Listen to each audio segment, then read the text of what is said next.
Shall we stand for a pledge of allegiance, please? I pledge allegiance to the flag of the United States of America and to the republic for which it stands, one nation under God, indivisible, with liberty and justice for all. Good morning and welcome to the Commissioners meeting. If you have any cell phones, would you please silence them, please?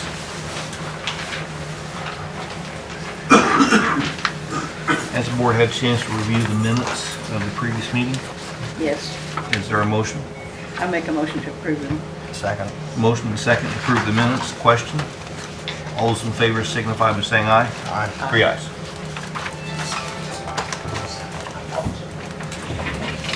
This is something that was handed to us. Department reports. The highway superintendent is down a person. He's manning the phones while everybody else is out working in the weather, so he won't be here today. That leaves the honor with Mr. Gray. Morning. Morning. I have a couple things. One is the south steps. The contract or not the contract, but the bid we got on to replace those steps, it was approved. They just need a sign. I got a copy of it here. They need a signed copy, so when the weather breaks, that they can start on it. Okay. So I'll leave this with you. You can sign it, and then we can fax a copy to them. Just so everybody understands, the south side of the entrance to the courthouse off of Central Avenue, the insurance company was concerned about the condition of the slab and the steps, and they're beginning to deteriorate, and so we're going to replace those. And the bid was for $5,269 from Smarelli General Contractor, which are the folks that repaired our steps out here on the north side. The only other thing I have is I got the price back on replacing that window in the south part of the jail, the one that's almost out, to the one we had to get replaced.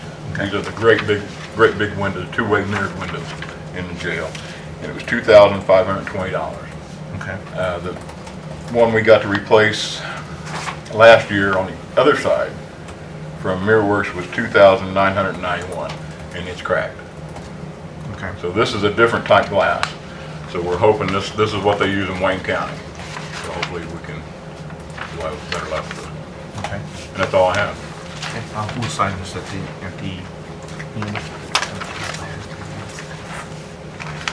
Yeah. Leroy, you want to, thank you, Bill. Okay, Appreciate thank you. it. Did you want to make Yeah. a presentation? This pertains to the highway department, so. Being as how my surgery is not scheduled until March, I won't be back to work till after my anniversary date, and I have 2 vacation days left that I'd like to carry over into next year, so I don't lose them.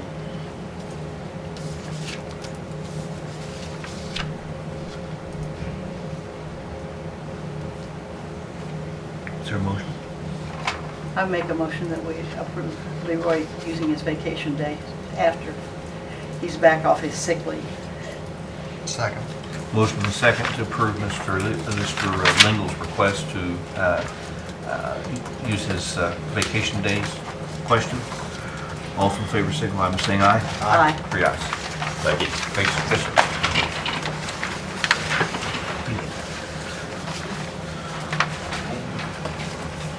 Mr. Appel. Just briefly, I've been talking with the auditor. As you guys are aware, the county's received a payment from NextEra for professional service relating to the wind farm project. $40,000 was received for the payment of professional services, but you guys need to request an additional appropriation from the council to pay said fees from your guys' contractual services. But you still need to request that, and it has to be advertised to the public. So you need a resolution that you guys are going to request that $40,000 to pay your outstanding bill with Barnes and Thornburg and Dunbar and Associates. So we're going to pay that out of contractual services. And then the 40,000 that's deposited elsewhere will be, our contractual services will be reimbursed for that? Well, it will be you have to The ask transfer. for an additional appropriation, because it wasn't in the budget. Right. So you're just asking for an additional appropriation to that fund Okay. to pay that part of the fee that's already been paid. Okay. Does, I know there's some people here, at least one gentleman from the windmills. Does anyone have any questions about that? Okay. Will you prepare the resolution for us, or? Well, it's just more, we have to get notice for the the council has to approve it. We can prepare it afterward for publication. Okay. And you go ask them at the next meeting. So do you need a motion from us today? Yeah, but it's just an oral note. Okay. I make a motion that we have this resolution advertised to make the payment to Vaughn Associates and the lawyers. Second. Motion and second to approve a resolution for the $40,000, and then the additional appropriation request to reimburse our fund. Question? All those in favor signify by saying aye. Aye. Yes. Madam Auditor. Two items today. There was an approval on the payroll schedule for 2015 at the last session. However, it has been brought to my attention per the employee handbook that because this payroll date falls on a holiday, January 1, that according to the personnel policy, the employees will be paid on the last work day before the regularly scheduled pay, which would be December 31st.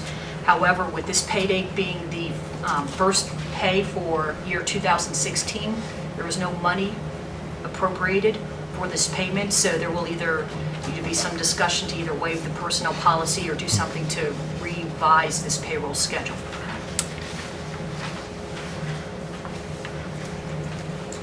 What it boils down to is no one will lose any money, but there could be a delay in pay. And this happened 2 years ago, if I remember correctly.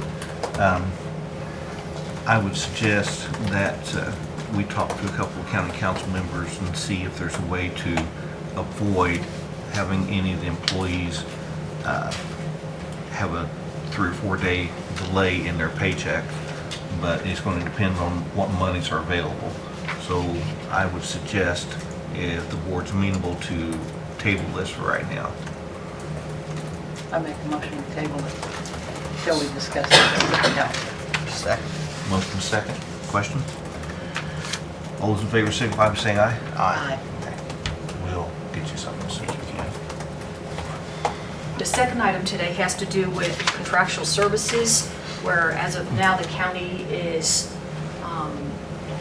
being required to pay a duplicate contractual service for the year 2015 for our GIS website overlay, or the portal, which is the website system that the public uses. WTH is the contractor that the county has set up original agreements with, which were approved annually for the $3,600 for the web portal agreement. Last year in May, it was brought to my attention by our county surveyor and assessor that there was a desire by a competitor named Schneider to provide those services. So a presentation was made during one of the commissioner meetings, and a subsequent contract in May of 2014 was then signed by the commission president. What we found out, however, is because the county did not cancel the contract on a timely basis with WTH Incorporated, that we have already paid them for the 2015 contract, but now we're obligated for the same payment to Schneider for the year 2015.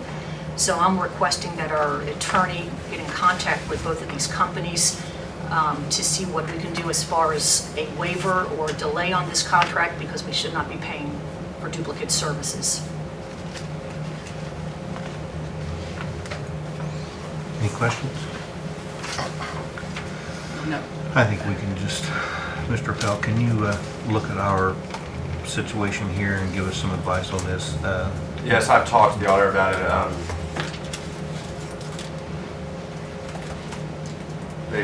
I'll talk to you guys about it individually after, but we have to do some negotiating and see that if one of them, hopefully Schneider will wait until the end of the existing contract with WTHR, which has already been paid through the year, if I'm not mistaken.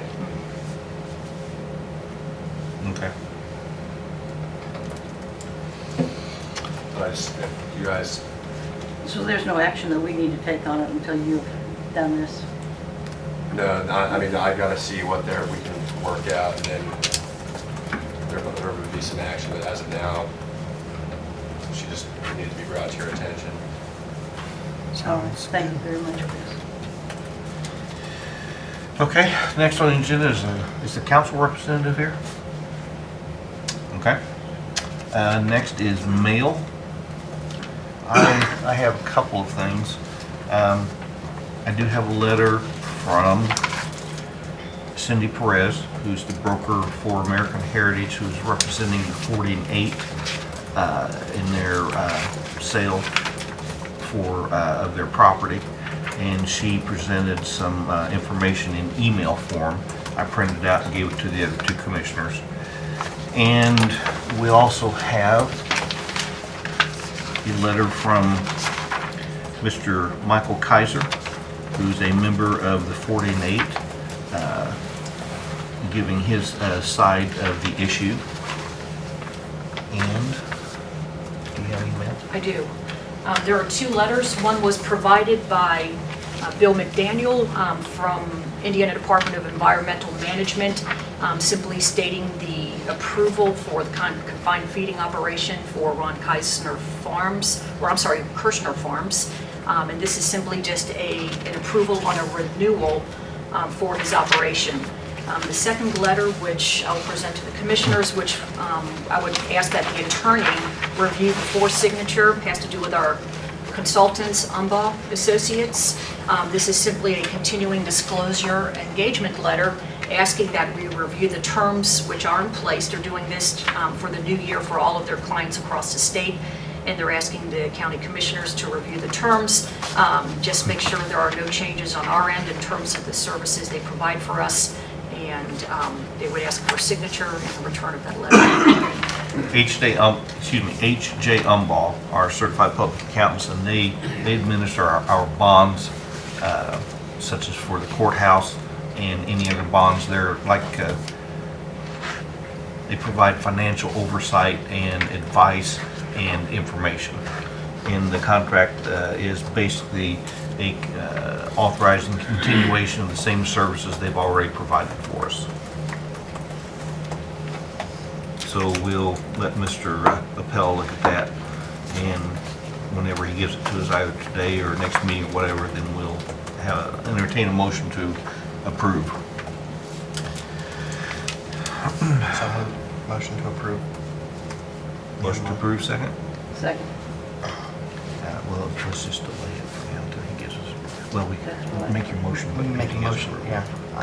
I'll make the motion to approve for Umbaugh if pending Chris Appel's approval. I second. Motion to approve the contract with Umbaugh pending the attorney's approval. Question? All those in favor signify by saying aye. Aye. 3 ayes. Is there a Carol McQueen here? Good morning, Mrs. McQueen. Good morning. I represent the coordinator for the Fayette County Drug Abuse Prevention Coalition. We're requesting the release of $17,120 from Fund 1148. The fund is made up from fines collected in 2014. The money will be distributed to the following grant recipients, and this is pending state approval.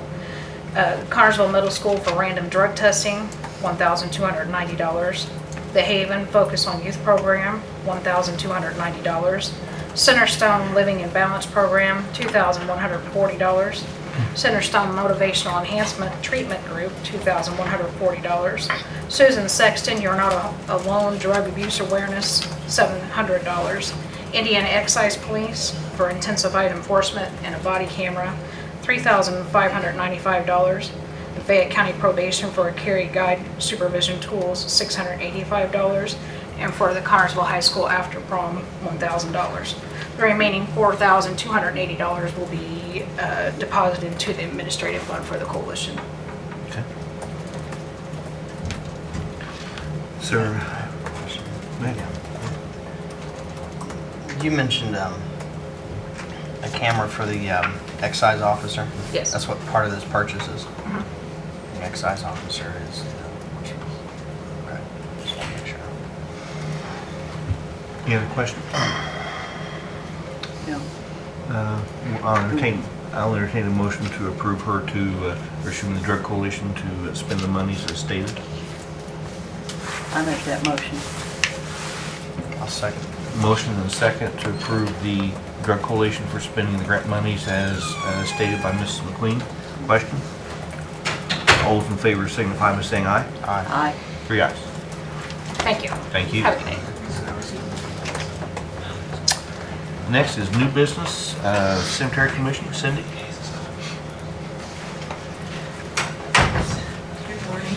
Good morning.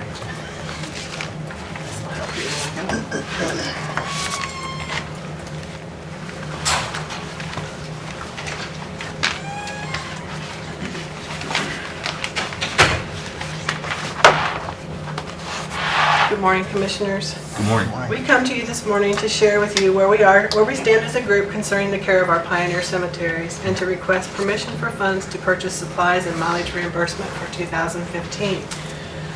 Last spring, it was brought to our attention by the NTCPP, the National Center for Preservation, Technology, and Training, as well as the AGS, the Association for Gravestone Studies, that they did not support nor did they condone the use of aggressive abrasive cleaning methods, including but not limited to Nylox brushes, pressure washing, and sandblasting.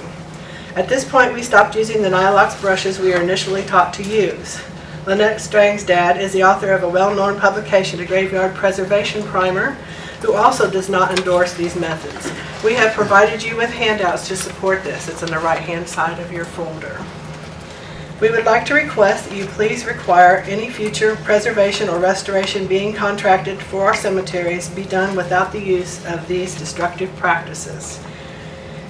In 2014, we finished preserving Wiley Chapel Cemetery, which we had started in 2013, and completely preserved Myers Brumfield Cemetery.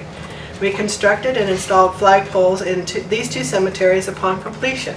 And in addition, we constructed and installed a flagpole in Hanson Crandall Cemetery with the help of Kevin and Kyle Chapello, who have volunteered and cared for its upkeep for the last 2 summers. 2 of our board members, myself and my husband, attended 2 preservation classes with Jonathan Appel last year. One in Louisville, Kentucky, and the other in Richmond, Indiana.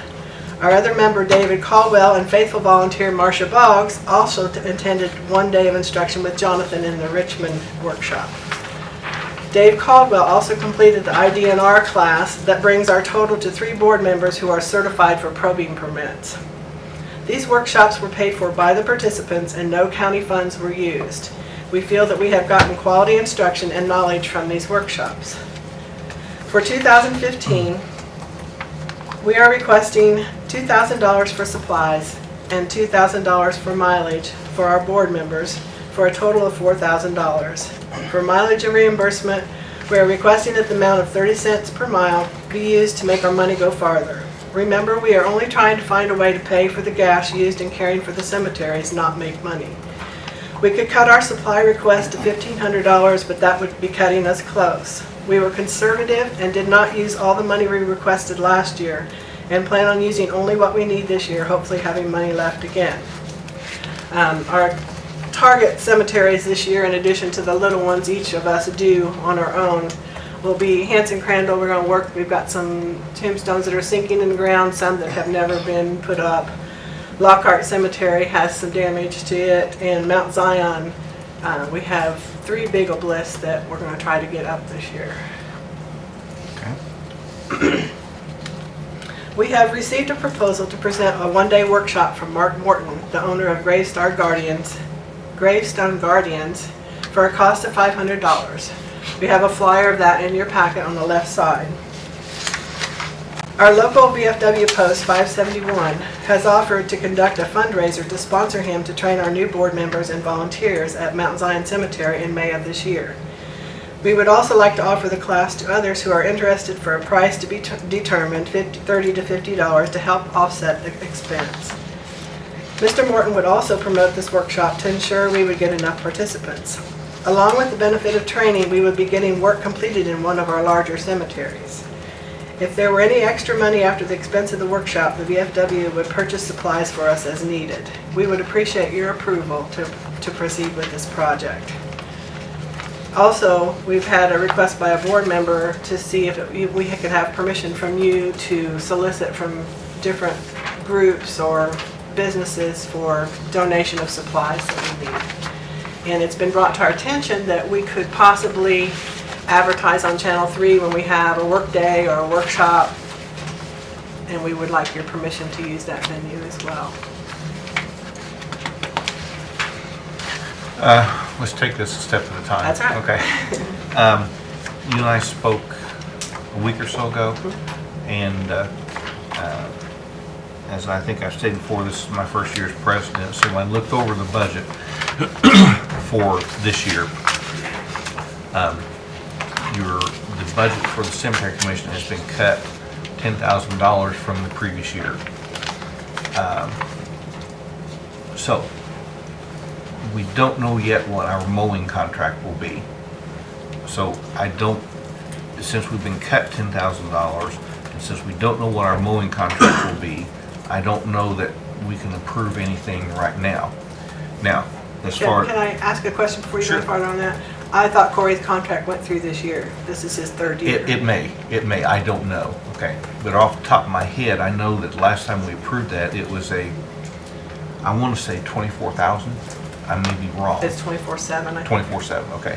So that leaves us very, very little to work with right there. As far as the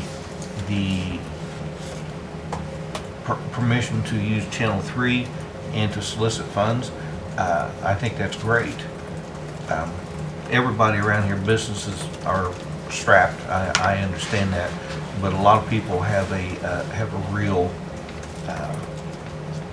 interest in preservation of our heritage like that. So unless there's a legal reason why you can't solicit funds, and I don't know that there is, we'll ask Mr. Appel after the meeting. I think that would be great if that's okay with the rest of the board. Okay. What I would suggest is give us a week or two. Call and come in and talk to me. Let me see what I found out. Call me a couple days in advance. Let me look up the contract with Corey and let me do some figures, okay, and see where we are.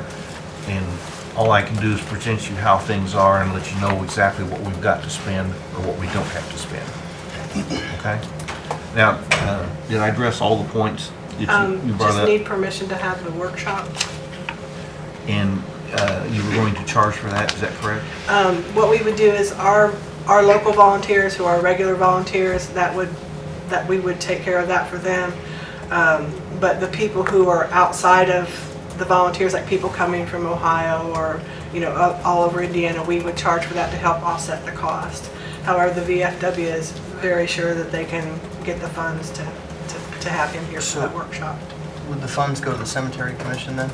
The funds they would like to keep for us, and as we need things, they would pay for them. They would rather have control over what they are spent on than it possibly go towards other things rather than the cemetery commission. Because we don't have a, per se, line You don't item have a just for specific us. line item. Pardon me? You don't have a specific line item No. that it goes into the general fund. Yes. I would have no problem with the VFW being in charge of the funds if they were getting specifically for the cemetery.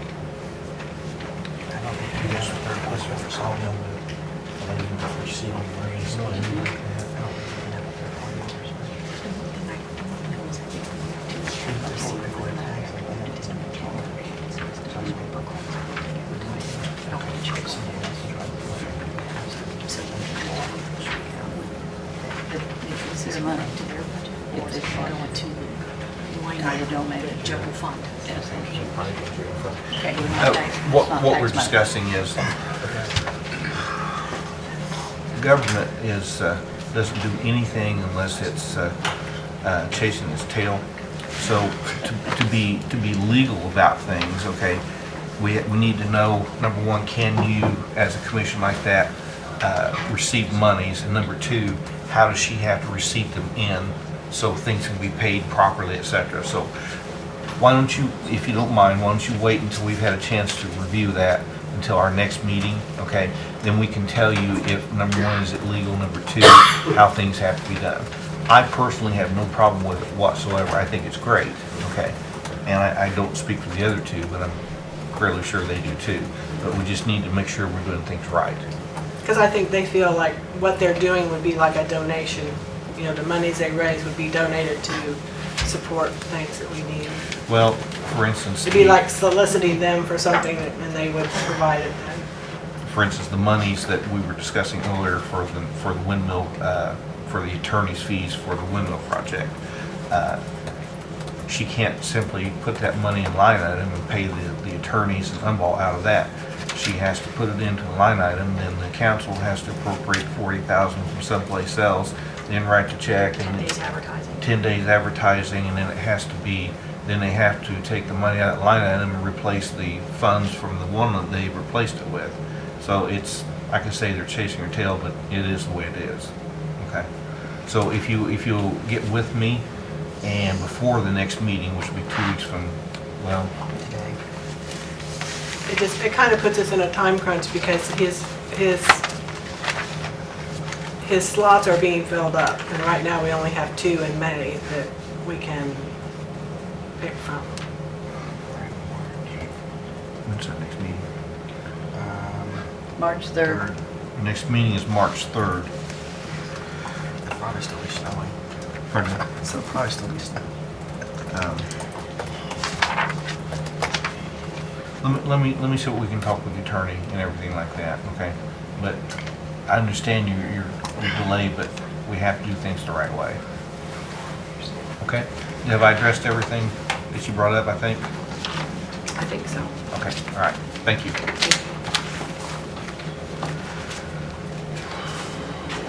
Next on the agenda, Mr. Sidoff.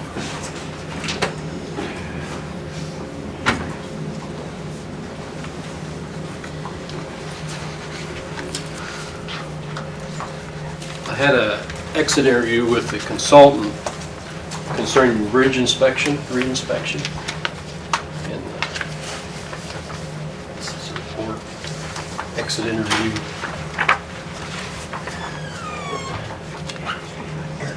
And then this is a cover sheet that has to be signed. Okay.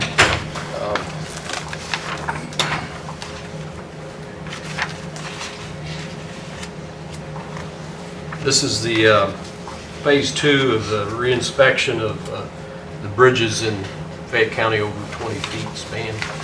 It's required. This is a federal aid project that is paid 80% federal money. We had the interview last with a consultant and me in my office last week. And see, there are 86 bridges in Fayette County. And there are some, they are special bridges, fracture critical, scar, they have to do some underwater inspection also later this year. And then that inspection is done. I have the draft here that I've been going through of the inspection, this book here, all 86 bridges, which with the map inside. And there's basically no major changes. There's 2 new bridges, 82 and 61, which were finished last year.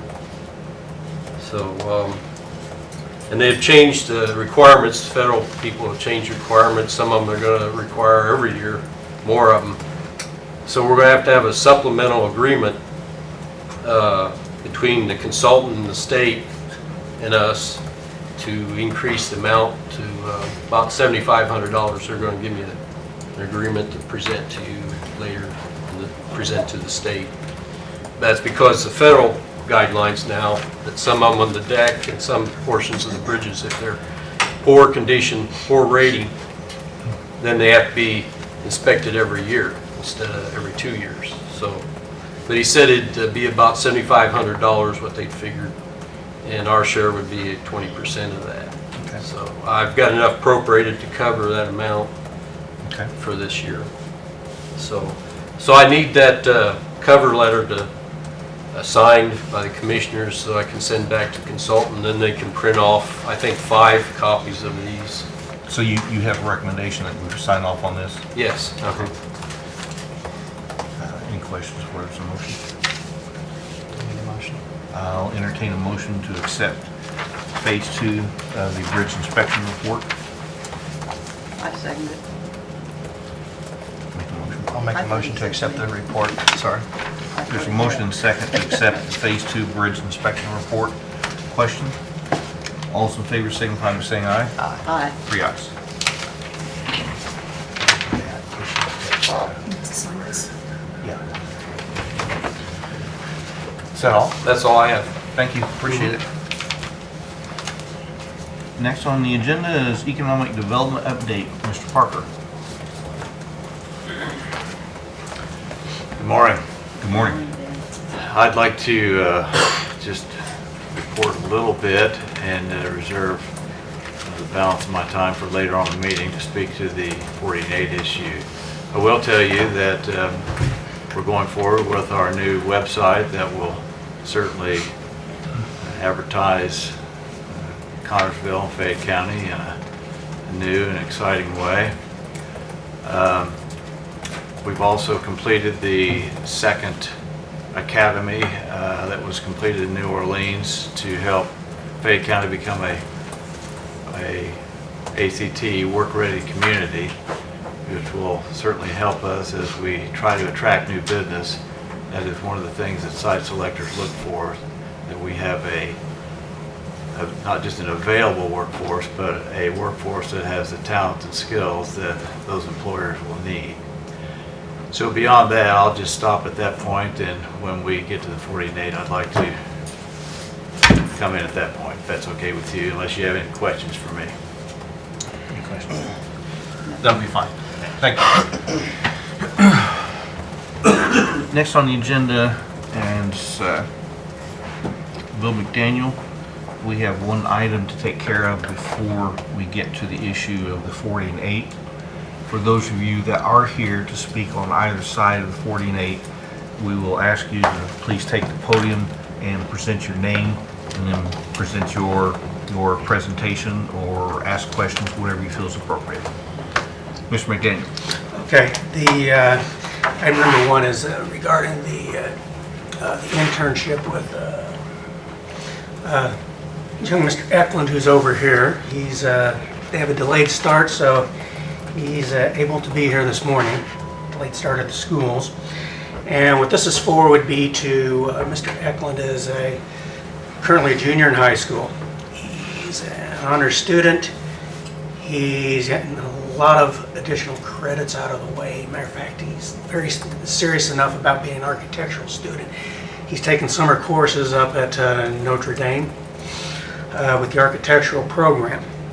And so I was approached by Mrs. Eklund about the possibility of a internship rather than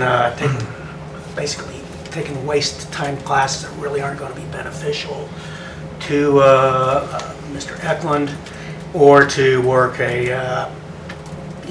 some type of a school job through a work study type thing. So I was approached because the way it could be beneficial for both Mr. Eklund as far as helping him understand and forwarding his studies and practical experience dealing with the zoning, some things with related to surveying, and also with the building codes, and then also with seeing construction firsthand, and then what people such as myself look for during construction projects. So the idea is that can be mutually beneficial to help an honor student, and also to help me with some of the projects I've been needed to accomplish for a long time, which really short-staffed and don't really have time to do a lot of different things. And one of those things, some of those things could be might be possible would be to continue on with some of the GIS type work that Adam Rude performed for us last summer as the planning intern. And so if there's any questions, or if you have any questions regarding from Mrs. Eklund or young Mr. Eklund, I think they'd be able to answer the questions. What we're looking for is to make a decision, and I guess details can be worked out, because I think the decision what needs to be made tomorrow. They're under the 11th hour by finding out from the school corporation that they have to have the classes in place on the 18th, everything selected. So that's why I know the commissioners don't like things dropped in their lap. That's why it was such a late point, and then also the emails that you received from myself, and then also Mrs. Eklund. Well, I did try to do a little advanced work. One of our concerns would be, is he covered by insurance? And I checked with our insurance carrier yesterday, and he is, okay, in the event of an accident or something of that nature.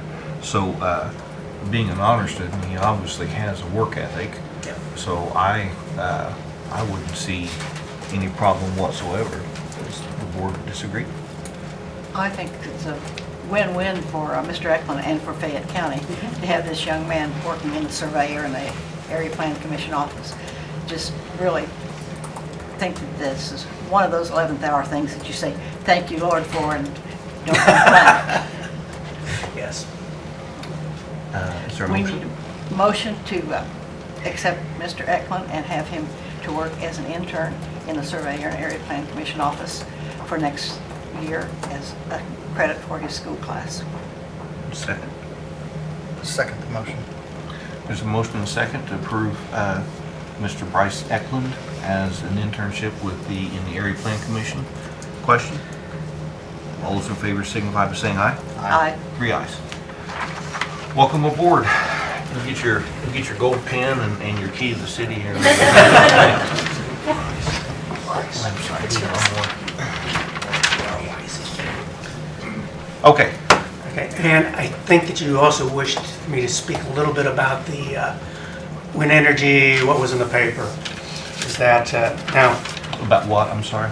about the wind energy, the article that was in the paper about the wind farm. I was asked about that earlier, and I did not see that article, but go ahead. Okay, well, what had happened was around the time, it was either November or December, at the Area Plan Commission, a request was made by Mr. Wenta through me to ask the Area Plan Commission to consider amending the setback from residential structures to 1,400 feet. As explained, as we discussed at the Area Plan Commission meeting, that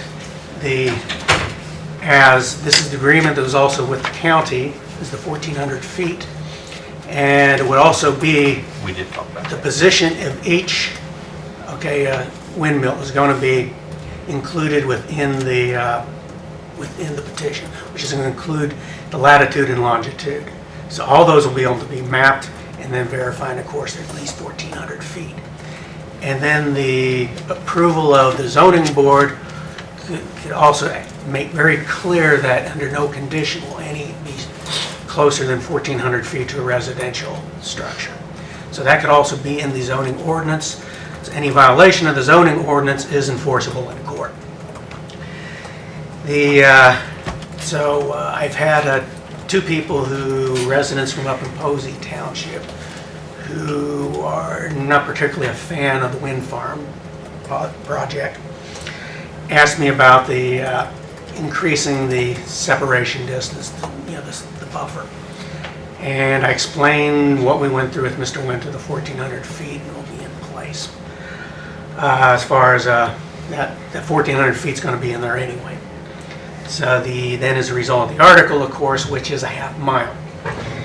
And I explained that they can ask the Area Plan Commission to increase it, but based on that we're not inclined to increase to 1,400 feet, I doubt that the Area Plan Commission would instruct me to prepare the amendment for to amend the language to a half mile from non-participating residential dwellings. You do a half a mile, they'll never go in. Exactly. That is what I discussed with Commissioner Jackson the other day. That would, well, I think most of you have seen the maps of confined feeding and how difficult that would be to put in a confined feeding operation in Fayette County. And those with a quarter mile, actually quarter mile plus 300 feet, be very difficult. Basically, there's almost no place you could put something in that would be at least a half mile up there would kill the project. But I did explain that as the Area Plan Commission is not inclined to initiate amendment, although they could ask, that the Board of Commissioners has the authority under the Indiana planning law to initiate an amendment. And it would be passed as a resolution, then requiring that the Area Plan Commission pass an amendment to do such language, do such and such. In this case, it might be 1,400 feet or whatever. But then there's a 90-day period of time which the Area Plan Commission, I would have to respond to then prepare the language and then hold the public hearing with the Area Plan Commission on the amendment to the zoning code. So basically, our existing requirements are 1,000 feet. However, Nextera by contract is 1,400 feet. Yes, they are more strict. So it's more strict than what what the Area Plan Commission requires. Exactly. Okay. And in the motion on the zoning board, it can cement that 1,400 feet as a condition of the approval. Questions? Okay, thank you. Okay, now, Yes.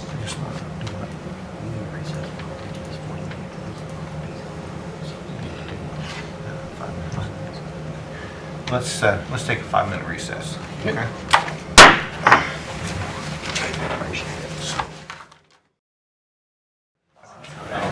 Okay, we'll call this meeting back to order, please. oh yeah, I mean, fell back and...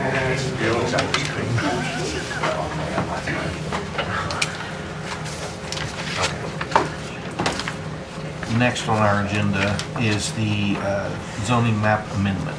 Okay, now, first thing I'd like to say is that, all right, people know I take all the aspects of my job very seriously. And one of the things I really take seriously when it comes time to giving recommendations is, especially when you have a small planning department, is you're not able to be proactive. One of the most important things that's discussed with some of the different law classes that we have and the ethics classes that we have to take to maintain certification is that the most important things you can do is to help make the Plan Commission, the zoning board, and the legislative bodies make what's referred to as legally defensible decisions. And that's why, that's a big part of what's behind when I make recommendations. That's one thing I'm looking at. And that leads to the two issues that, with my staff report, and then also the part that's concerned with the Area Plan Commission leading to the unfavorable recommendation. And the first part of that is, of course, the floodplain district. And what I'm just going to read off are a couple of things from the floodplain rules, which go back to requirements of the Indiana Flood Control Act, and then also the rules with FEMA, for the things we have to look at. You're speaking specifically to the 4D and 8 problem right now? Exactly. Okay. But that's why it relates to this. And like I said, I take my job seriously. Okay, the statement of purpose of having a floodplain district. The purpose of this ordinance to promote the public health, safety, and general welfare, and to minimize public and private losses due to flood conditions in specific areas by provisions designed to restrict or prohibit uses which are dangerous to health, safety, and property due to water or erosion hazards, which result in damaging increases in erosion or flood heights or velocities. Okay, require that uses vulnerable to floods, including facilities which serve such uses, be protected against flood damage at the time of initial construction. That one's kind of beside the point here, but it'd be a change of use. Okay, control the alteration of natural floodplain stream channels, natural protective barriers which are involved in the accommodation of flood waters. Now, the only time that might come into play is if a property is valuable enough and you have to look at trying to armor the shoreline. Okay, control filling, grading, dredging, and other development which may increase erosion or flood damage. Okay, prevent or regulate the construction of flood barriers which will unnaturally divert flood waters or which may increase flood hazards to other lands. Okay, make federal flood insurance available for structures and their contents in Fayette County in the city of Connersville by fulfilling the requirements of the National Flood Insurance Program. Okay, now the objectives are the ordinance are to protect human life and health, minimize expenditure of public money for costly flood control projects, to minimize the need for rescue and relief efforts associated with flooding and generally undertaken at the expense of the general public, to minimize prolonged business interruptions, to minimize damage to public facilities and utilities such as water and gas mains, electric, telephone, sewer lines, streets, bridges located in floodplains, to help maintain a stable tax base, providing for the sound use and development of flood-prone areas in such a manner as to minimize flood blight areas. And there also seems to be not very full understanding when spot zoning. So what I have is some information that's out of one of the, it's a land use textbook. It's called Land Use in a Nutshell, and it's by the West Publishing Company. But just some quotes from it. Spot zone is not usually regarded favorably in too many instances. Such practice is employed in order to aid someone, an owner or parcel or someone's small area, rather than be enacted for the general welfare, safety, and public and well-being of the entire community. In rare instances, spot zoning has been employed for the purpose of placing some other owner at a disadvantage. Okay, spot zoning. Second one, spot zoning merely for the benefit of one or a few or for the disadvantage of some still remains censurable because it's not for the general welfare. As put forth in such non-meritorious zoning really falls under the generic classification of unreasonable zoning, although most pronouncements regarding piecemeal or spot zoning do not specifically characterize it. Now, spot zoning is the process of singling out a small parcel of land for use classification totally different from that surrounding the area for the benefit of the owner and such parcel and to the detriment of other landowners. And those are the prisms I was viewing when I made my initial staff recommendation to the Area Plan Commission with both the initial and then the second rezone petition. And as I said, and those are the things I have to look through.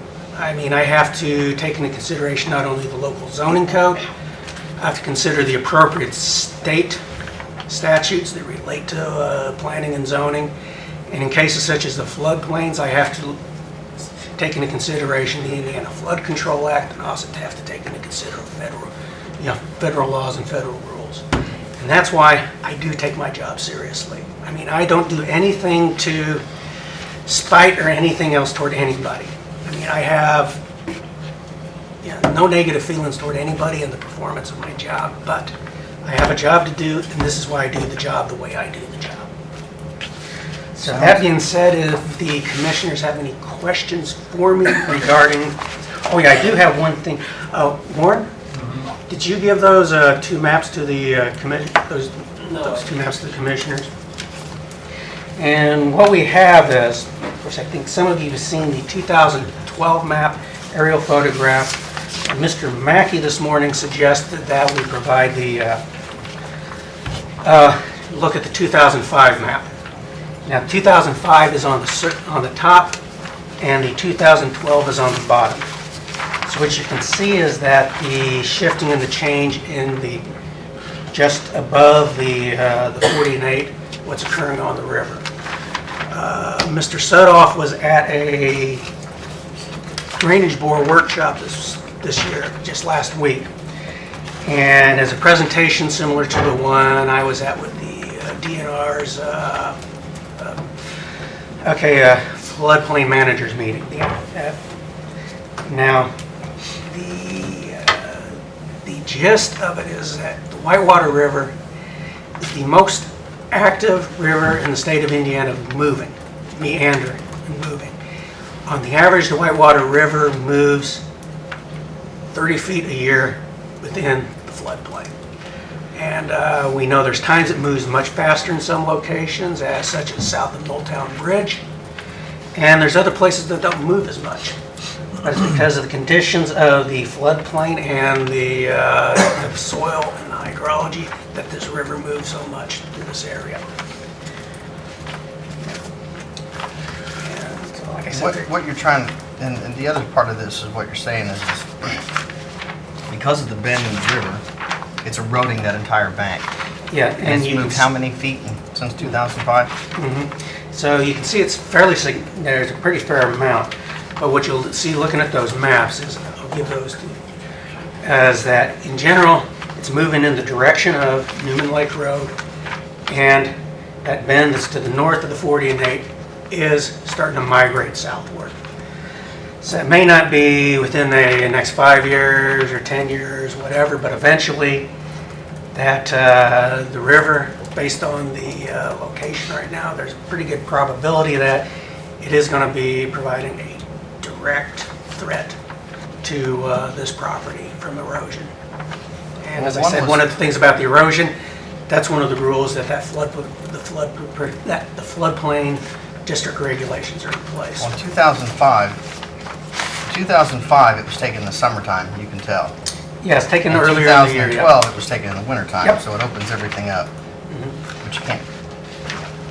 Yeah, but you can see though on that one bend to the, where it takes the turn to the southeast, you can see the shift to the west of the river.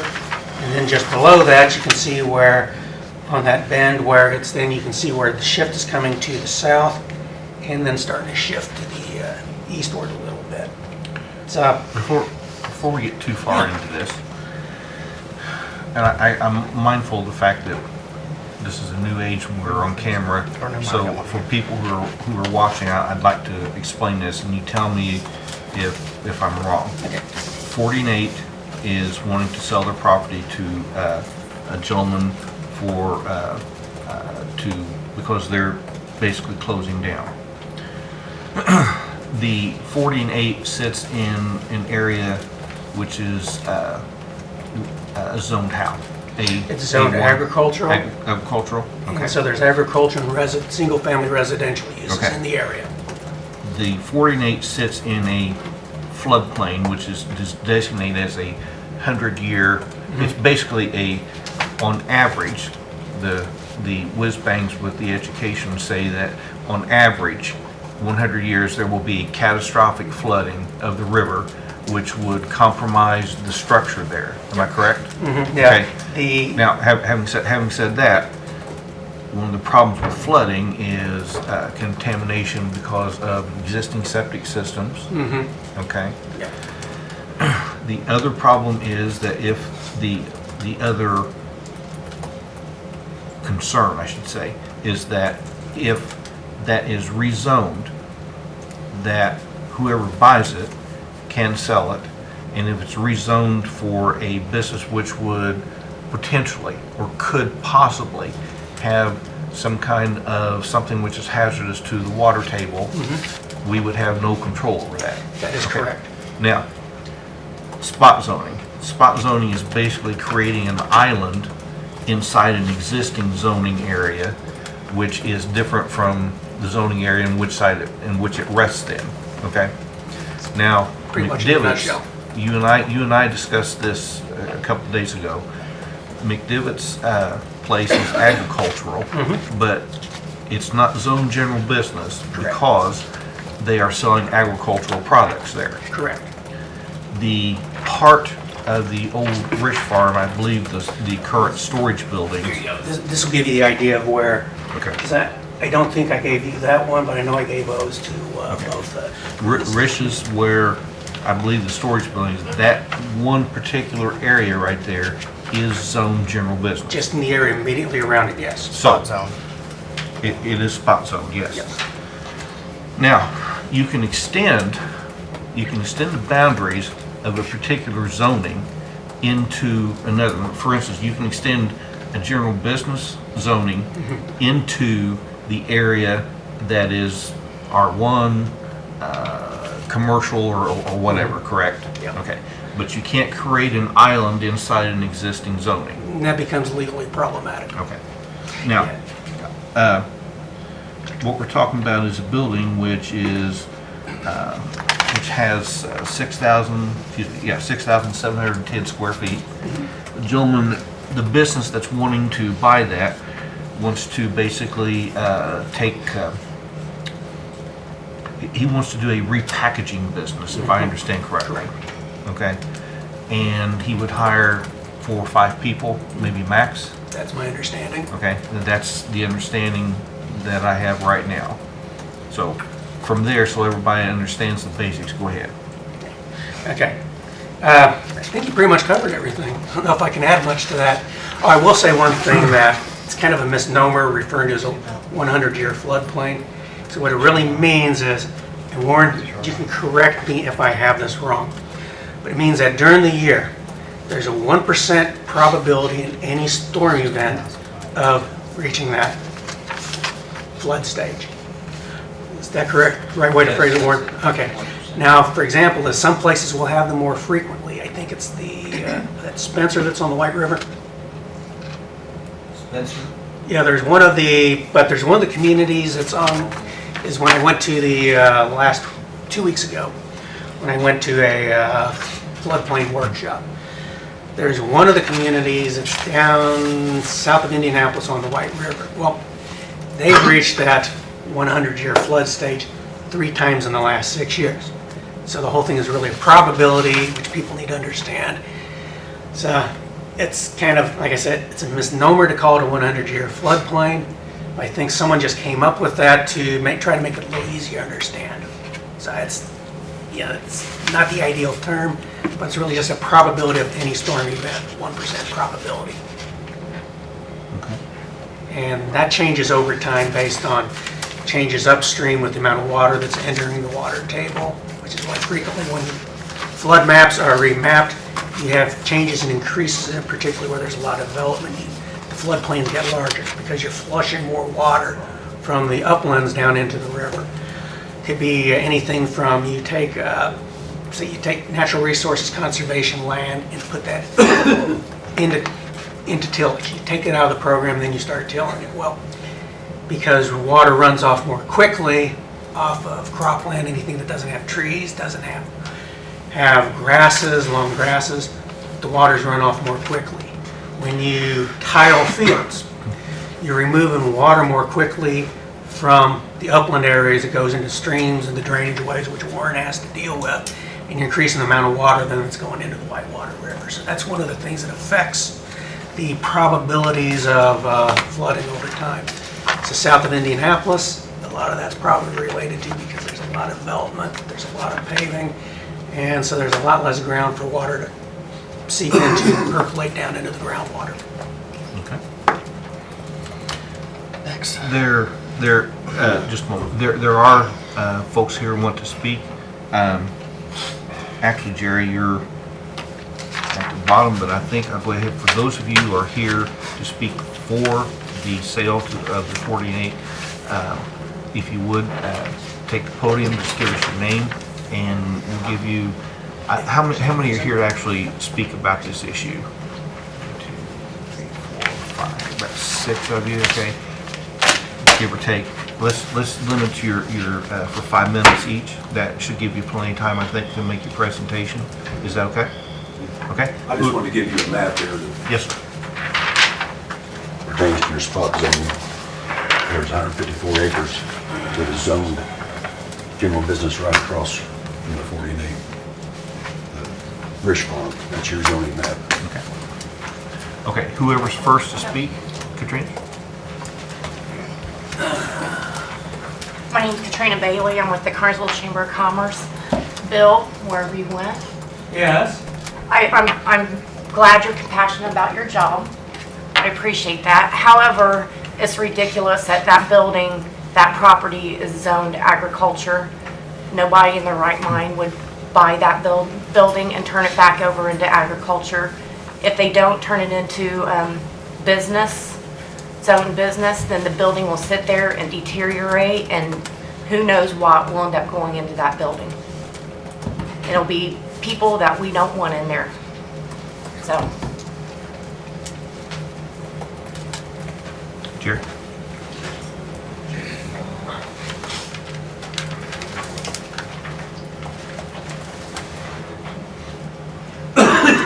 My name is Jerry Terrell. I'm currently serving in the capacity of Chef de Gare. Chef de Gare is no more than a commander in the other veterans organizations, but like I told in the ABC board, my peers would be upset with me if I didn't say that I was a Chef de Gare rather than the commander.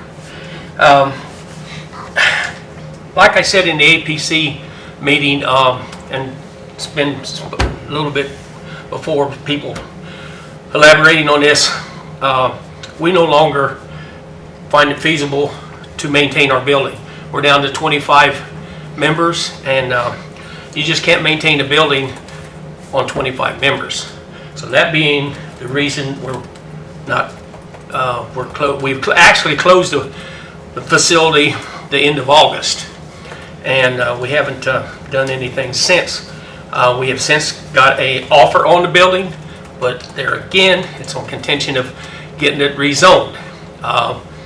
We went before the APC board twice and failed twice. I don't know why. I personally was approached by 2 APC board members and even told me that we needed to come back on the general business, which we did, and we got nowhere. But that being said, we've got several people here that want to, I got a couple letters, one from one of the other officers in the organization, Mike Kaiser, and the other one from Cindy Perez. So I don't know if you got any questions for me, I'll answer them. You said you went back twice. Yes. Were you were, the first recommendation was unfavorable, Right. and then you were, the way I understand it correctly, you were told to go, hey, redo it, how you want the rezone, and come back to us, and it was turned down again.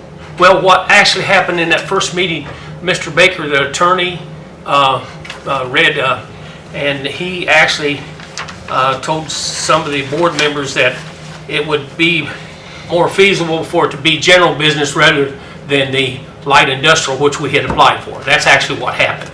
Okay. And so, like I said, we was told that we should reapply, which we did. If that answers your question. That's that is the basic idea with Mr. Baker was, he's thinking that perhaps that would be less objectionable to members of the Area Plan Commission and hence the Board of Commissioners. Okay.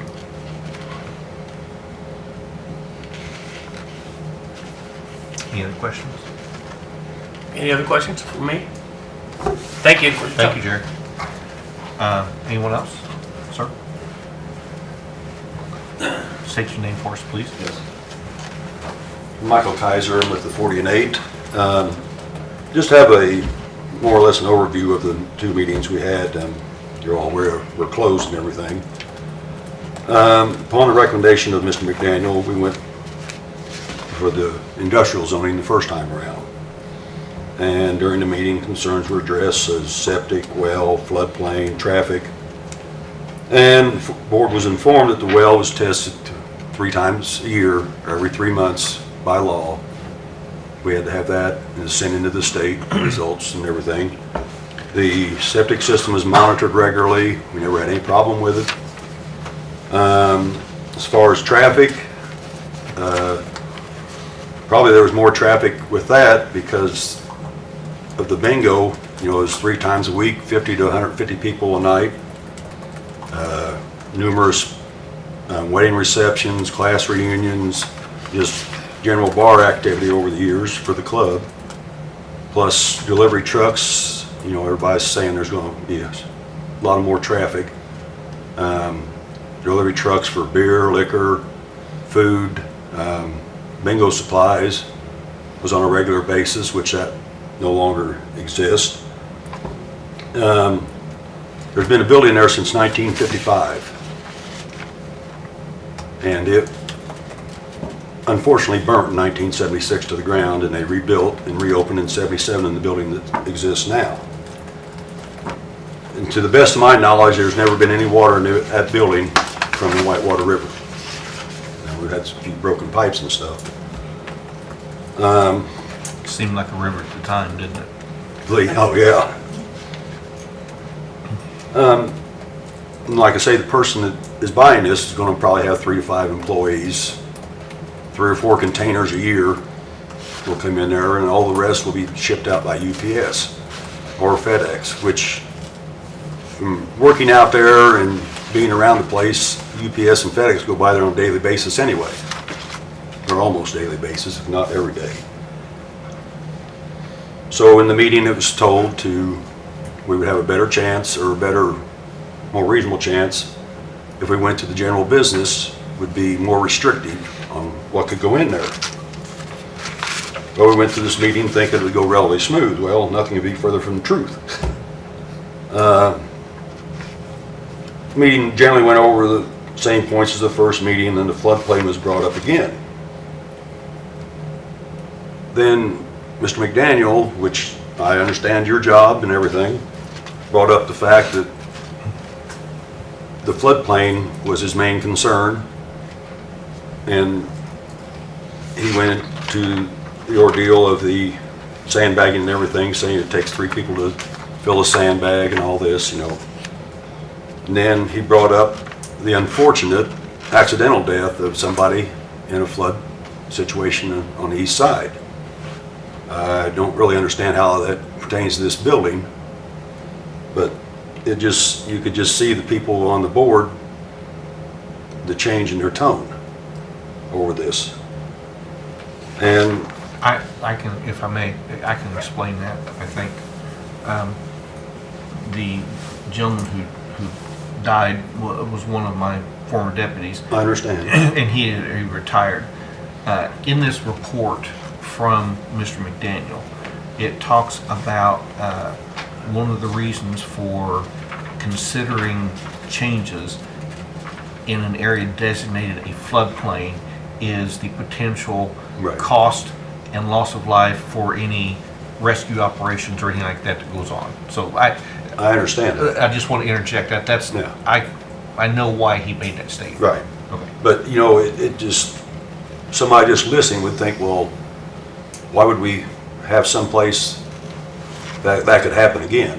You know, understand it's tragic and everybody is sorry about it. But that building is already there, so if a flood happens, they're going to have to go take care of it anyway, I assume. Oh, yes. So us zoning it a different thing is not going to make any difference, as far as I can see. And then the spot zoning keeps coming up.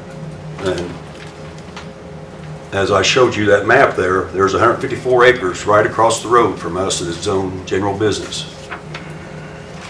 Not just the buildings where the storage unit is at. Go ahead, Mr. Kaiser. No, that's your own zoning map that we got off the internet. So I don't understand how they're saying it's spot when it's adjacent to it. Bill, let's let him finish first. Okay, go ahead, Mr. Kaiser. And we cannot sell the property if it's not rezoned. And it's just going to end up deteriorating, falling down. You know, we have no monies, no way of making money. And there is no individual owner of that property. It's owned by a club. So it's just going to sit there and rot and fall apart and probably be a place for kids to party and drug deals and everything else, if it's just left alone. And plus, it'll return to the tax rolls if it is bought, and it's estimated $3,500 to $8,000 a year tax money, not including the payroll taxes and stuff they will pay and everything else. You know,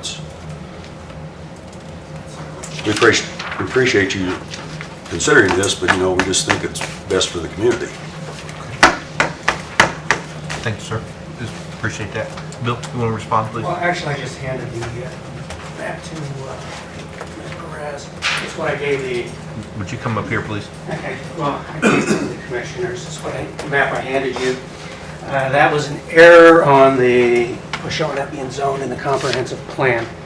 Because we went through and we had the GIS, okay, the original petition went through, it described the area, but it was never actually split and from the mother parcel. But the actual description that was in the zoning code amendment is strictly limited to that small area that's around the old chicken, the cackle house, the chicken barns. So the written description specifies just the Yeah, the it storage actually areas? called out the dimensions of the area that was included in the petition. So that right there, what I just handed you, just the area that's around, that was all that was actually rezoned. There's been a couple others that have been done in that manner, that either the commissioners or the city council never required prior to approving to go through and then survey and split off the actual rezoned part of the parcel. Okay, all right, thank you. Anyone else wants to speak? Mr. Eldridge? Mr. Eldridge? Howard, do you want to speak? I don't think I had anything really new. Bill covered that. Okay. I was speaking only in terms of the neighbors don't want to change. Okay. Could you make that part of the public record so we have it on recording? Just so we have this. Mr. Howard Eldridge? Yeah. please. Okay. Would you state that, Howard? State your name, please, so we can have a public record for this. Okay, my name's Howard Eldridge. I've lived out there for just under 50 years. And it's always been neighbors, everything got a good, everyone I've gone around and talked with that lives there. On the north, I think my property borders theirs. We go all the way over into on the north side. And I've talked to almost all the neighbors there, and they were not in favor of changing it. And for a number of reasons. I think what to business is what in the future you could put there and the detrimental effects it would have. And we like it like it is, and it's just a neighborhood. You move in the neighborhood and you buy it and you live there because you buy it and you like it.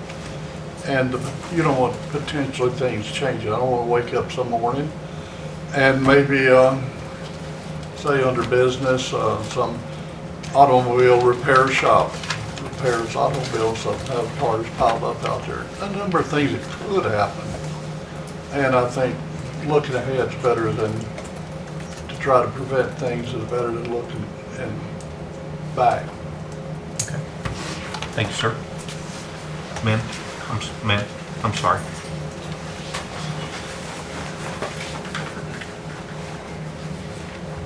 Hi, I'm Cindy Perez. I work with American Heritage Realty. I've been representing the 40 and 8 in this deal.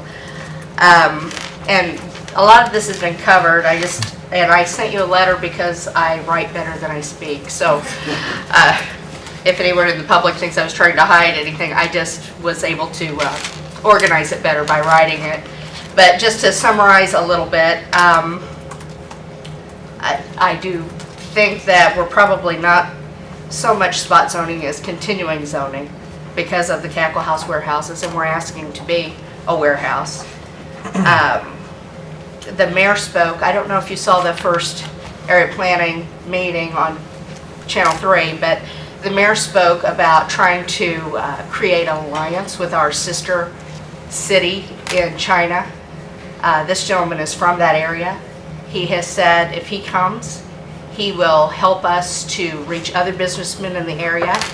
I was listening to a report on NPR last night on my way home from a meeting, and they were talking about how the money in China has finally been opened up, and the large cities in America are vying for this Chinese money to come in and help their cities. They've particularly talking about New York City. Well, Fayette County has an opportunity here. We have a sister city. We have a businessman who wants to come here, and he wants to help us bring other businessmen from his area here. He likes this warehouse. He likes this warehouse not because of the warehouse itself. It's rather small, built in the 70s. He likes the land that surrounds it. He wants it for personal use. He wants to be able to bring his family over here and enjoy the woods and enjoy the river.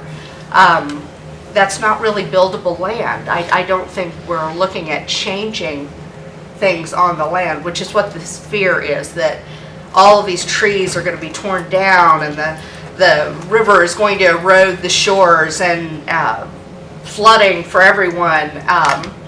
But the fact is, he wants to use this building to bring in some little wooden things and chenille on wire, repack it to sell to hobbyists on the internet or to small hobby shops.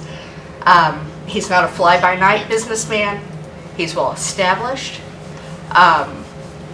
He's not bringing in big promises. He says, I'm probably going to hire 5 people.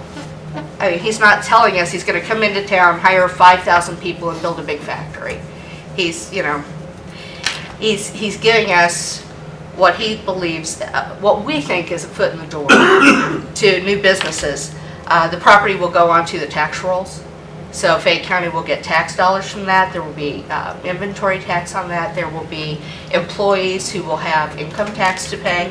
So I think the local county, the state, and the federal government will benefit by having this businessman on this property. Sometimes in Fayette County, we get a little negative. And we fearmonger. We're afraid of what the future might bring. And I think that we need to look at this as what the future might have for us. We have an opportunity to bring in new business and to bring in new jobs, and it all starts with rezoning this to general business. And I hope that you will take that into consideration. This is an existing building, as we've said. I think that it is just as worthwhile to save this building right now as it would be as if it had another owner. So and talking on the flood plan, where that dogleg is, that is not buildable property. The dogleg that's to the north there. This building is south of that. It sits, I had FEMA send me a report, it sits almost 9 feet above the river level. There will be much less in the septic system with 5 employees than there were with hundreds of people coming to banquets and doing bingo. So I think that's actually a plus. And, as far as vehicle use, with 4 or 5 semis coming in a year and a few UPS trucks, I don't see them damaging the roads any more than the farm vehicles that are out there. So that's all I have. Do you have any questions for me?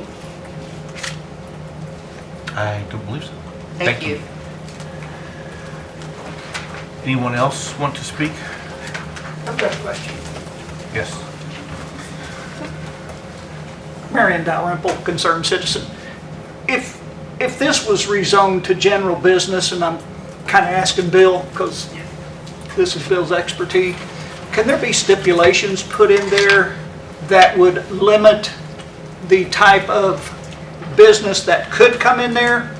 Or if this gentleman buys it, puts his business in there because you did rezone it, and then in the future he wants to move someplace bigger because he's got bigger? Okay, well, what we don't have is we don't have placing those stipulations when you zone it to a particular zoning district. We do not have that authority to say we'll zone it for X, Y, or Z particular use, nothing other than those. We can't place it. Okay, we don't have the authority to place those type of actual restrictions or restrictive covenants on a property. The Planning Commission cannot, the commissioners cannot. Now then, as far as a sunset or when it automatically changes, well, you can't set a sunset provision on a ordinance change because it's the ordinance. It's a legal code.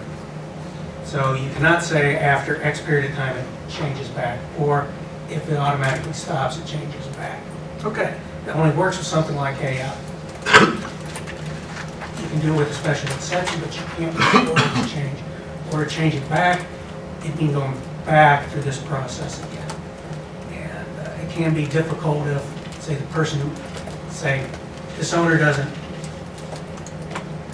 moves on, something happens, the worst case scenario can happen. Now, the person who ends up with the property is that you then have the problem with them trying to rezone back because that person bought it as a general business property under the understanding that all these particular uses can go on.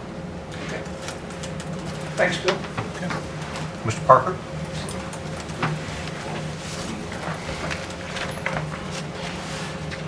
Frank, Zane, and Leota, I've been questioned why did the 48 rezone fail twice?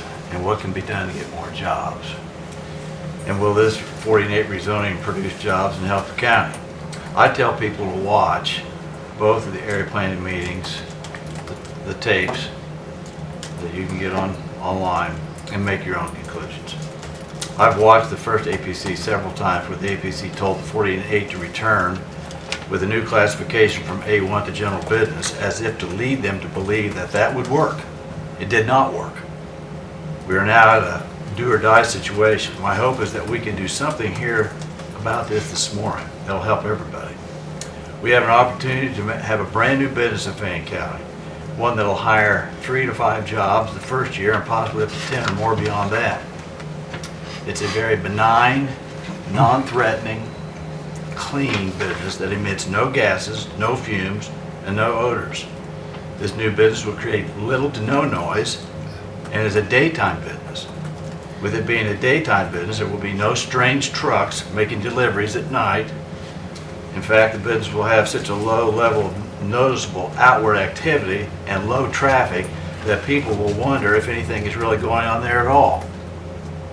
This new business will put the 48 back on the tax rolls. Already mentioned in the first APC meeting, that could be as much as $4,100 to $5,700 in new tax dollars for Fayette County. This new business will be clean and alcohol-free. There'll be no more threat or surprise of drunken people wandering into nearby homes. The 48 predates nearly every nearby home in the area. They were either bought or built after the 48 was established in Fayette County shortly after the World War. It's been its present location 60 years.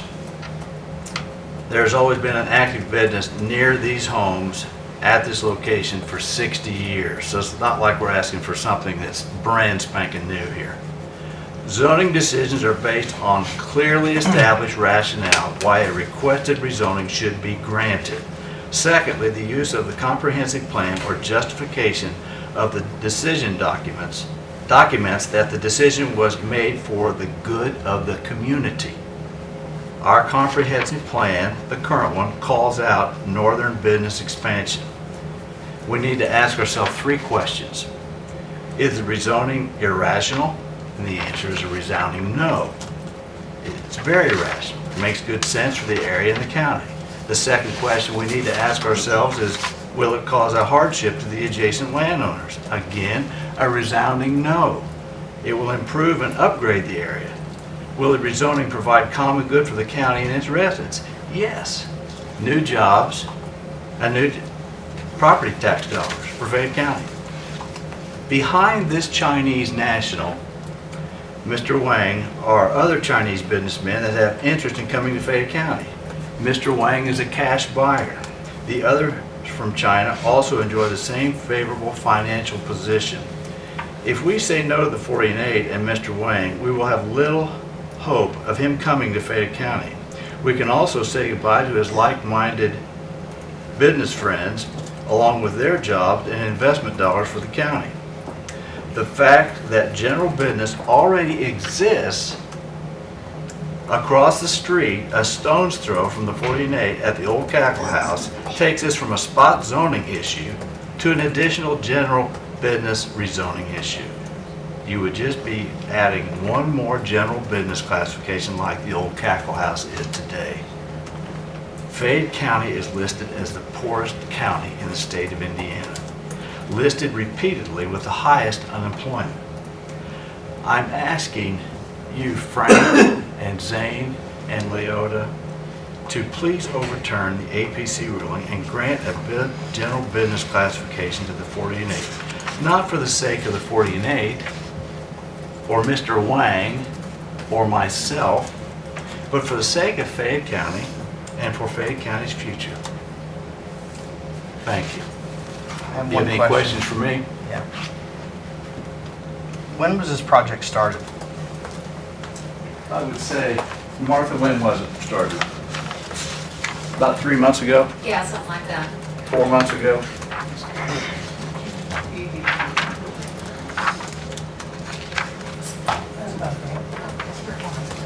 It's about 3 or 4 months ago. 3 or 4 months ago.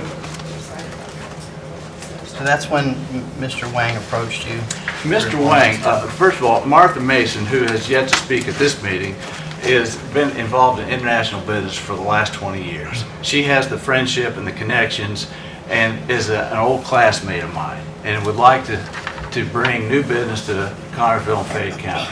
And this is her first attempt, and believe me, she's not getting what you would call an outpouring of warmth and hello, come on in.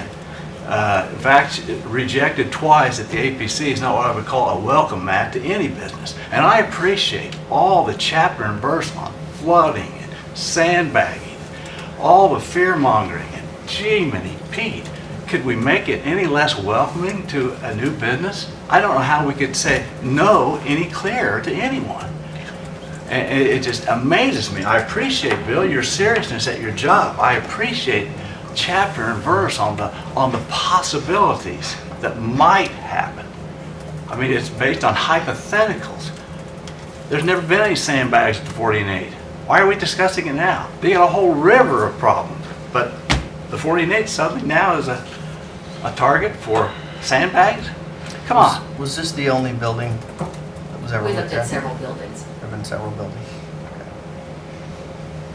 He's a small business, so he wanted 10,000 square feet or under. And, you know... Ma'am, could you step forward, please? Can't get out. And if you'll provide your name. Martha Mason.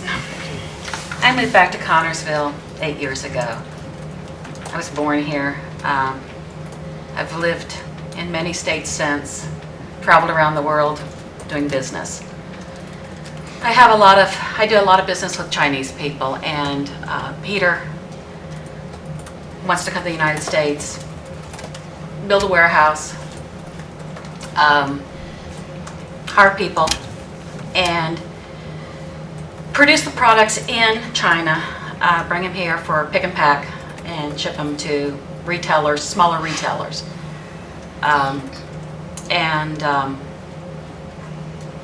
So I really didn't know much about any of it, so I went to see Dan Parker on economic development. I went and talked with Bill McDaniel, Dan and Peter and I. Peter flew over from Shanghai. And it's just hard. I personally thought there would be all kinds of empty buildings in Connersville. I did. I was wrong. And we looked at land where he could build on. We had a problem with that. So it came down that he liked the 40 and 8, and that's where we're at. Okay. Okay? Any questions? Oh, thank you, ma'am. Is there anyone up? Yes, please.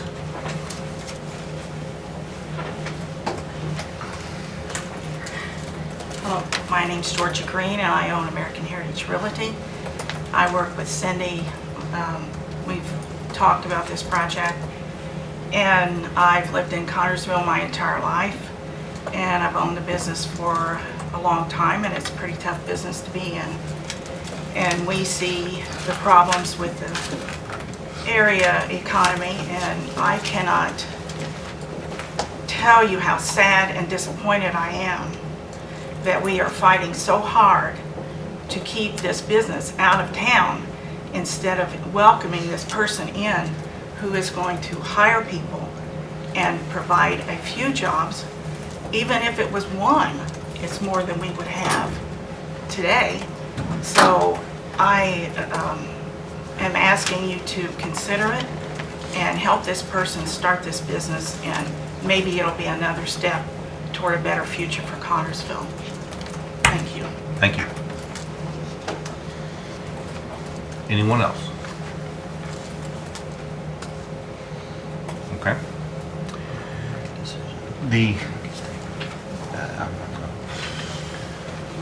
The options before the board are to take this under advisement, to approve the Area Plan Commission's recommendation, or to override that decision. Mr. McDaniel, who is an employee of the county and an agent of the Area Plan Commission, prepared a report for us, which is 10 pages long. This is what it is. It is available to anybody from the public through the Area Plan Office. I read this report twice last week, and I highlighted some things that I thought were salient. Number one, the property lies within the flood hazard area of the Whitewater River.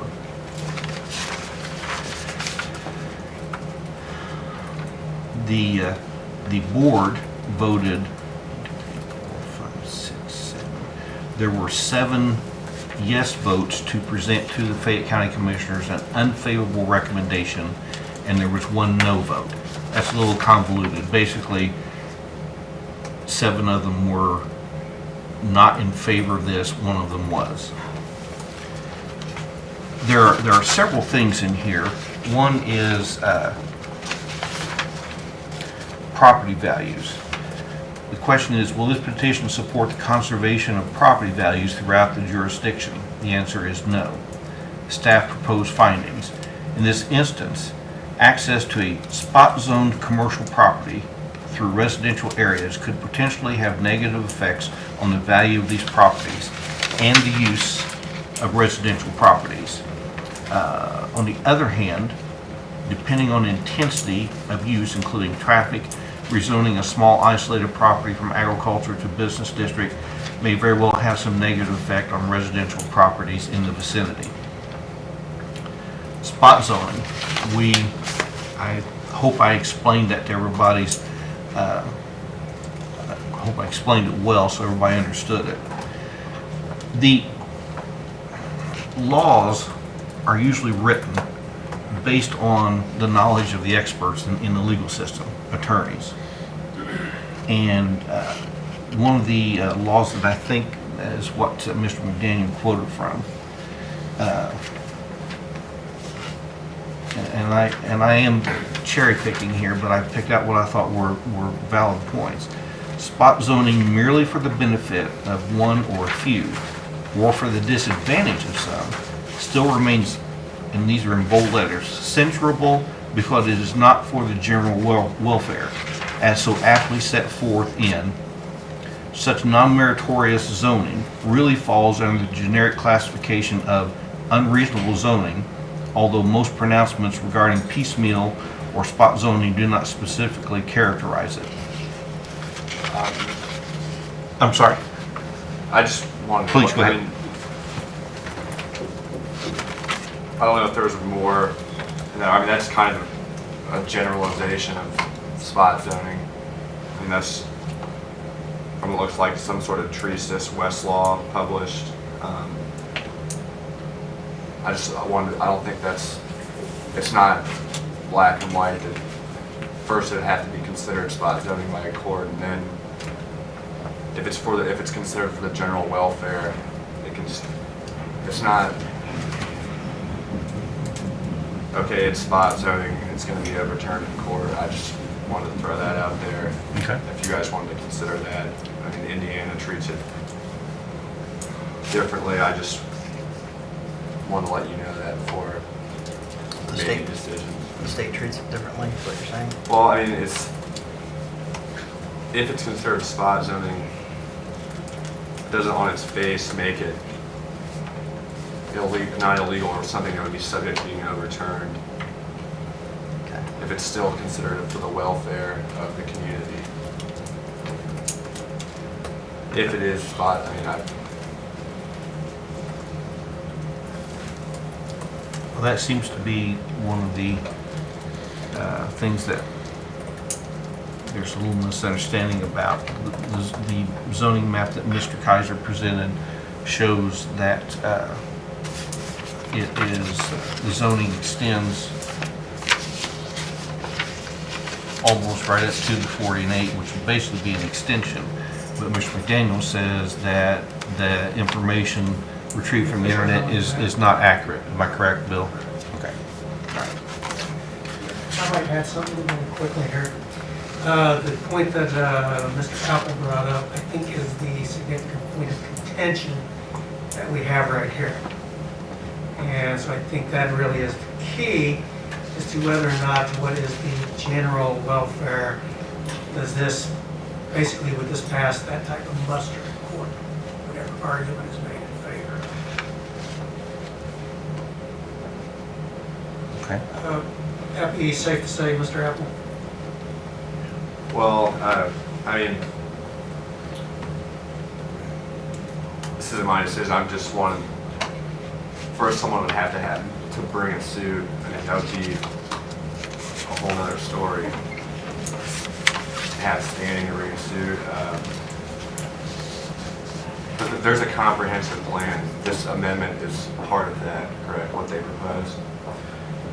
Well, it's not directly there is to say we shall rezone this particular property.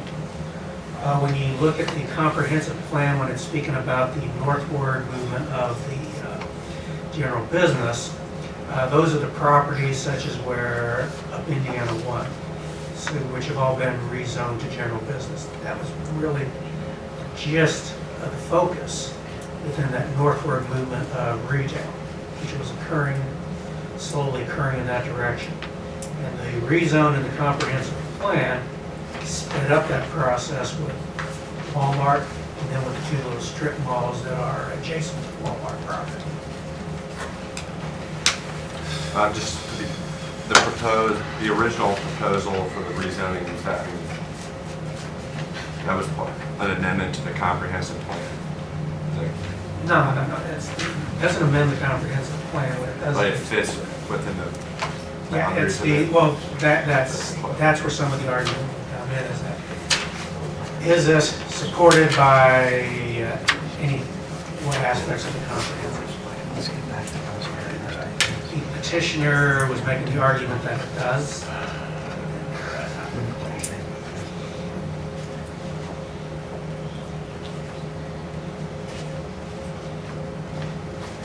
Anything else, Mr. Appel? No, not at this time. Quite frankly, I forget where I was. My point is that I do have a concern, because if I understand the report correctly, that if Mr. Peter comes in and buys the property, he can sell it, and there would be, if it was rezoned, there would be no control over what goes in there. Basically. I'm sorry? Basically, yes. Okay. And I'm rather concerned because it's in the floodplain, it's near the aquifer, and it's actually it's right over the aquifer, if I understand correctly. And I think if we haven't learned our lesson from what the after effects of a former manufacturing company up in the north end left us with pollution, I'm really concerned about that. I don't think, matter of fact, I don't think there will be an increase in traffic for the residents in the area. I think it will probably be diminished some. Because the 48 was a very active organization that held a lot of community activities, etc. So, having said that, does anyone else want to make a statement?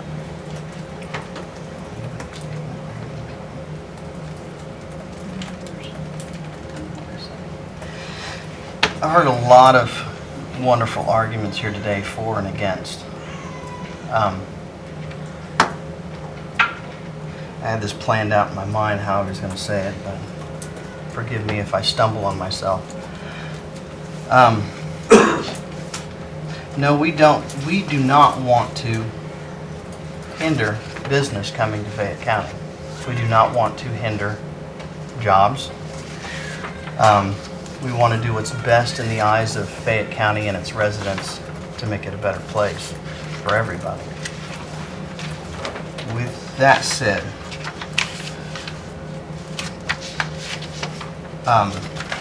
this project started somewhere in October and November of last year, basically. December, we signed the contract. December you signed the contract. So you were talking about it before December then? Okay. They were talking about Connors though. Right.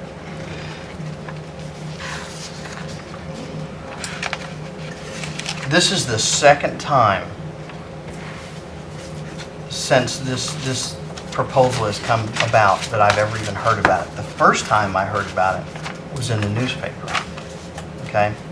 The APC makes a recommendation. The commissioners have the logistics of saying yes or no, or vice versa, however that works out. So, and I'm going to step on a few toes here, but this is the way it is. And I'm not speaking for the other two, I'm speaking for myself.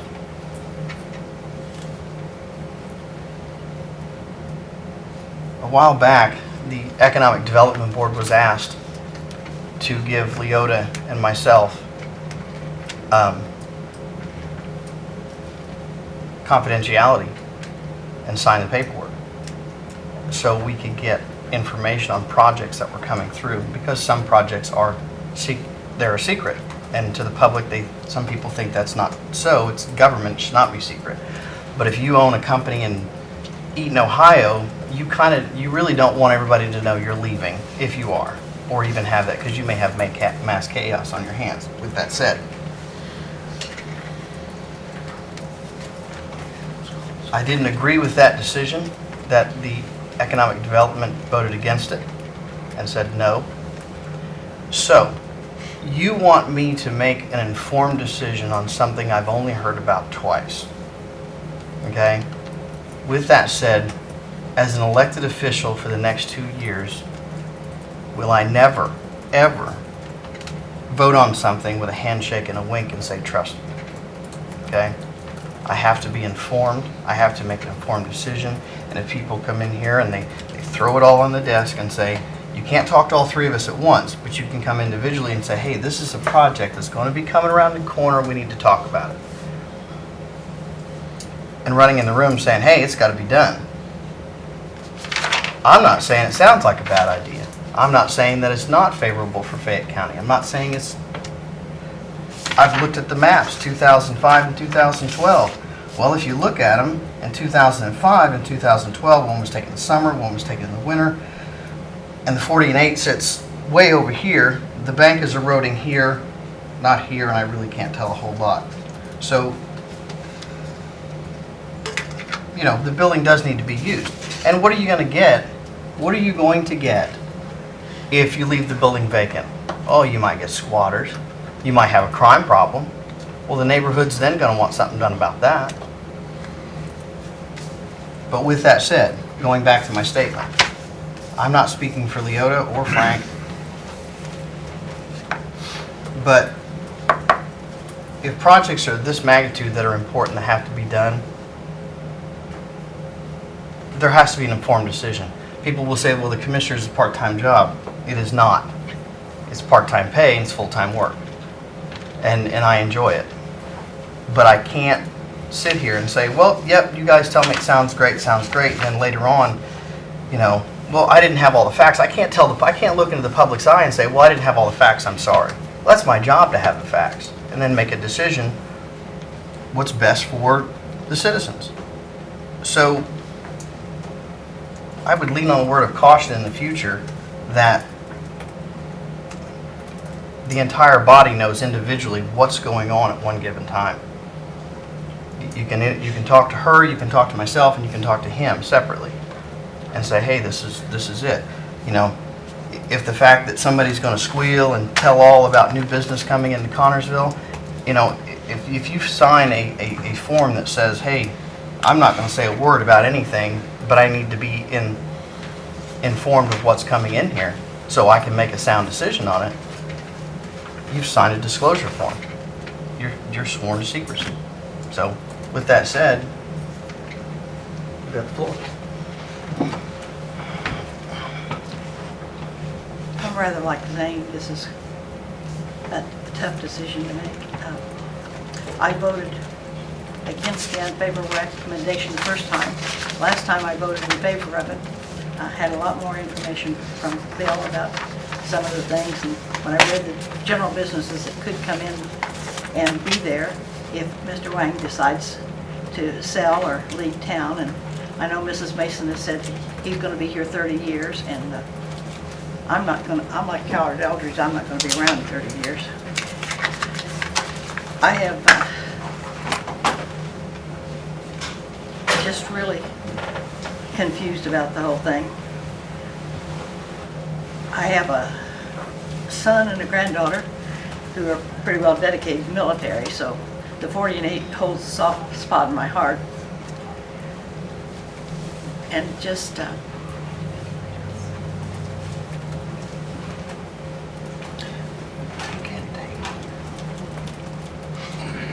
have no idea what I'm doing here.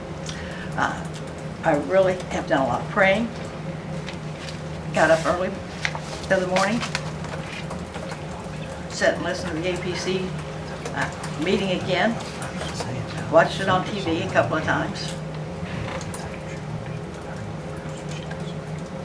And I've done a lot of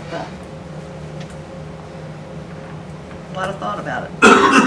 And I keep thinking about the story about the starfish where the guy throws the one in the sea and all of them's up on the guy. The fella comes along and says, well, you can't save all of them. He said, no, but I can save that one. And I think about 5 people that might have a job. I think about the income tax or the property tax that would help the community.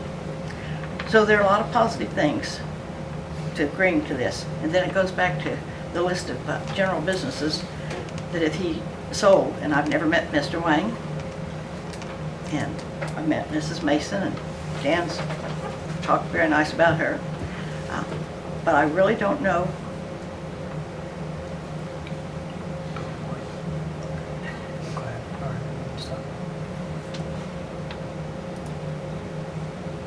I just feel like there ought to be another business that could go into that place and that we could sell it to someone else. But that would not help the situation with helping our sister city come to Connersville. Well, to the point of another business can't go in there, that's just the point. Right. Unless it's rezoned. Yes.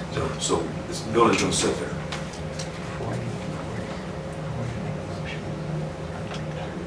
So I'm not going to make a motion. The only thing you could do is start a hog lot or a chicken lot or a feeding lot. Bill? I have a question for Mr. Apple. Uh-huh. Is on deed restrictions. Now,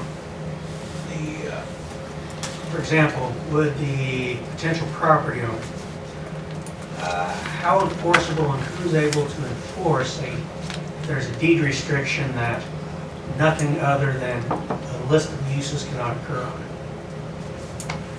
Well,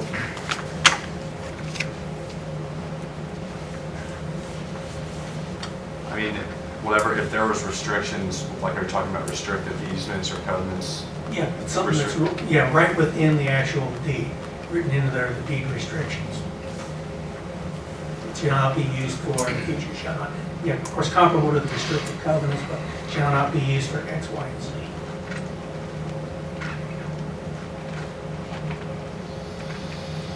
You can't hinder interstate commerce. If you zone it general business, you can't say, well, you can only do X, Y, and Z, and the city doesn't want you to do that. You can't do that. There can be some restrictions from the parcel in there, from the 4080. I mean, they still have to can sell to that. Now, I mean, Because it wouldn't be the governments, a government entity saying Fayette that County you doesn't can't. own the prop. That this would be, but It's a private agreement. It's maybe like they do in subdivisions where I live, you know, you can't have cattle or chickens or stuff on your, Right. it's out in the middle of the country. Almost like a homeowners association type of thing. But I mean, I don't know if that would run with the deed. If I think the fear there, you guys, that I'm gleaning is if this guy sells it, what's the next person gonna do? I don't know that any restrictive deeds could run with any subsequent property owner. The way I see it is the 40 and 8, that's about all it's really good for is a warehouse. I don't necessarily think that DuPont is going to come in here tomorrow and say, we want the 40 and 8. I don't see it. I could be wrong, but hey, it is what it is. But I'm not saying no, and I'm not saying yes. What I'm saying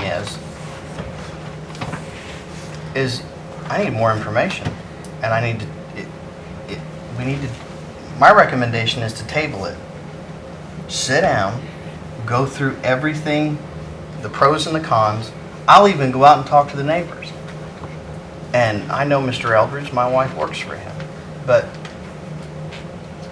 my point being is that I've heard his point, but I want to hear the neighborhood's point. I want to talk to people. I want to find out what it's called, making an informed decision on something that, and then come back here and sit down and say yes or no, what we should do. So my recommendation to the board is to table it, and in the future, we can't run in here and say the world's on fire and throw it in our lap and say, we need you to vote on this. I need information before I make decisions like this. You know, you're talking about you want to make an exception on, if you zone it business, well, let's say it has to be only this. Under that logic, you could say, why not leave it agricultural and make the exception? Well, he can put this in there. He can put this business he got in there, just leave it agricultural. Then if he sells it, you know, it's agricultural. You don't have to do any, I mean, if you're that logic. Well, if it comes down to somebody selling stuff on eBay out of their house, and it is a business, I understand that. But I don't know if you can legally do that or not, to where you leave it ag and let a person sell stuff out of there as if they were How growing. was it ag anyway with 48 being there? I don't know, because it was justifiably a Because it business. was built before there were basically any zoning. So it's Ordinances here. been miszoned. No, they haven't been miszoned. Correct me if I'm wrong, Bill, there were really in 1950. Is it grandfathered use? Referred to as legal non-conforming use. So it's grandfather to continue related use. Our current Same zoning use laws to are continue. relatively modern, Yeah. and the building predates those. That's why it's not that there was an exception made, it was built and zoning laws came along later. Am I correct, Mr. McDaniel? Yeah, preceded. So then the building's grandfathered in then? Yeah. So why can't they just go in there? Well, it's the use is what's grandfathered. Oh, it can only be a bar? Yeah. Well, something related to that, such as what the 48 does, is that fraternal organization, something like that, an assembly use, things like that. There's no more discussion, is there a motion? Motion is to table the current decision to overturn the APC's recommendation as unfavorable and give us till our next meeting on March 3rd to make a decision.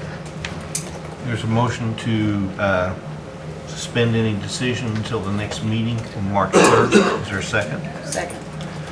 There's a motion and a second. Question? All those in favor signify by saying aye. Aye. 3 ayes.